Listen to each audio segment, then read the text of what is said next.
지금 충청감사 정도가 그저 2, 3. 조선시대 역관과 중인들의 활동에 대해 연구해온 김양수 교수. 인동장 씨 집안을 조선 중기와 후기 사이에 주목할 만한 중인 가문으로 꼽고 있다.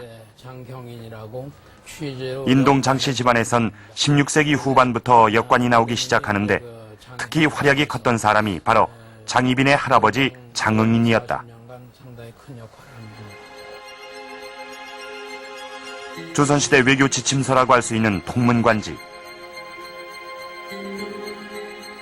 역관으로서 크게 활약한 사람들이 소개되어 있는데 장응인의 이름도 여기에 있다. 이에 따르면 장응인은 풍류와 호엽심을 아는 역관이었고 청나라 사신들을 능숙하게 다룰 줄 알았다. 탐욕스러운 사신이 오더라도 감히 뇌물을 요구하지 못했다는 내용은 그의 능력과 됨됨이를 짐작하게 한다. 장응인 이후로 인동장 씨 집안에선 20여 명의 역관이 나왔는데 그중 역과의 수석으로 합격한 사람이 7명일 정도로 실력이 뛰어났다.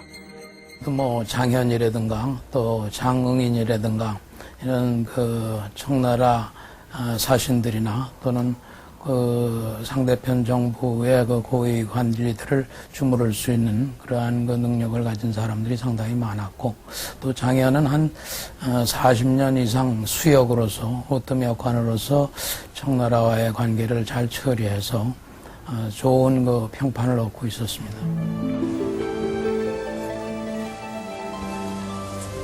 숙종의 세 번째 왕비 장옥정. 그녀는 비록 양반은 아니었지만 조선시대 손꼽히는 명문 역관 집안의 딸이었다.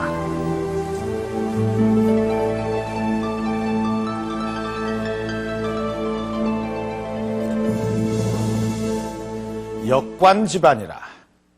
그러니까 장옥정은 중인, 말하자면 조선시대 중간 계급 정도에 속하는 신분이었군요. 그런데 이 역관이었던 장옥정의 아버지 이 장경은 장옥정이 어렸을 때 죽고 맙니다. 그 후 이 장옥정 일가를 거둬준 사람은 오촌 당숙인 이 장현이었습니다.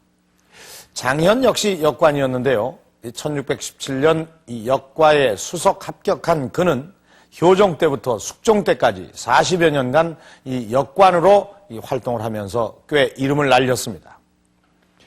이 실록에는 이런 장현에 관해 여러 가지 내용들이 적혀 있는데 몇 가지 좀 살펴보도록 하겠습니다. 지금 보시는 이것은 숙종 20년의 기록입니다. 역관 장현은 청나라 사람이 내각에 비장했던 문서를 얻어왔으니 이 마땅히 품계를 올려줘야 한다.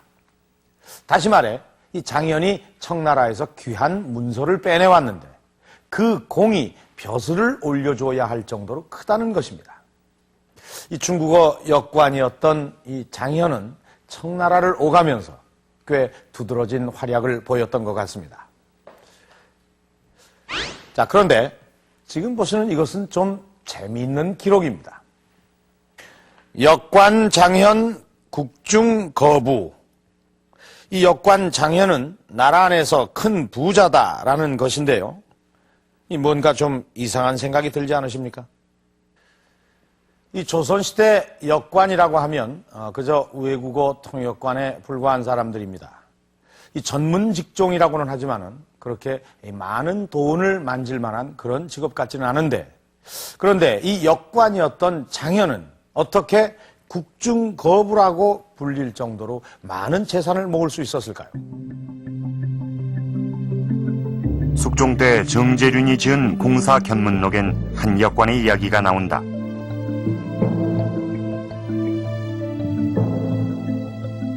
숙종 22년 한 일본의 역관이 부인의 장례를 치르면서 관에 오치를 냈다. 당시 옷관은 왕가에서만 쓸 수 있었기 때문에 조정에서 문제가 됐다. 그러자 이를 무마하기 위해 조정 대신들에게 10만 금을 뿌렸다.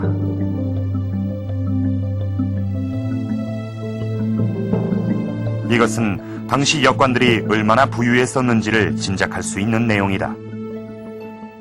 국종 때 가장 그 유명한 거부인 변승업은 죽을 때 재산이 서울장안에 변놓은 게 한 50만 냥 됐다고 알려져 있는데, 그렇다면은 실제의 재산은 한 100만 냥 이상 되었던 거로 보입니다.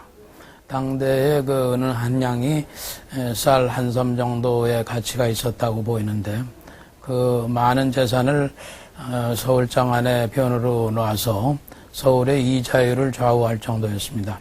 그리고 양반들도 이 시대쯤 가면은 소수의 세력 있는 그러한 집안을 제외하고는 이러한 중인들의 재산에 미치지가 못했습니다. 그렇다면 이들은 어떻게 해서 이 같은 재산을 모을 수 있었을까? 그것을 알기 위해서는 당시 역관의 지위란 것이 어떠했는지부터 살펴야 한다. 이것은 조선 통신사 행렬도다. 임진왜란 이후 조선과 일본은 국교를 회복하면서 통신사를 교환하게 되는데, 이 통신사 행렬엔 정부의 대표격인 정사와 부사가 정부 사절로 파견됐다. 그러나 당시 사대부들은 대부분 외국어를 하지 못했기 때문에 통역을 담당할 역관이 반드시 필요했다.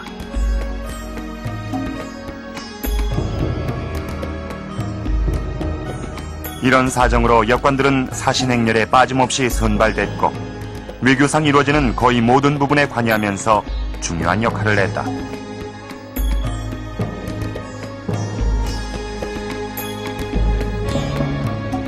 일본뿐 아니라 역관들은 중국에 갈 기회도 많았다. 당시 중국과 조선은 1년에 서너 차례 사신단을 교환하고 있었기 때문이다.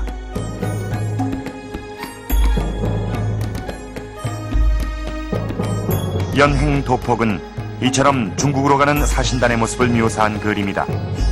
1624년 인조의 왕권을 승인받기 위해 떠나는 사신행렬을 그린 것인데, 당시 사행의 규모는 정부에서 파견한 30명 정도의 공식 인원에 마부와 짐꾼 등을 합해 200~300명에 이르렀다.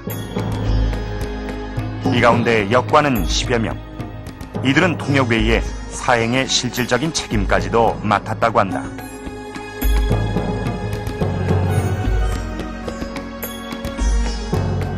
모든 일들은 역관이 담당했다고 보면 됩니다. 그 중에서 당상 역관은 사행의 사실상 총책임자였다고 보면 좋겠습니다.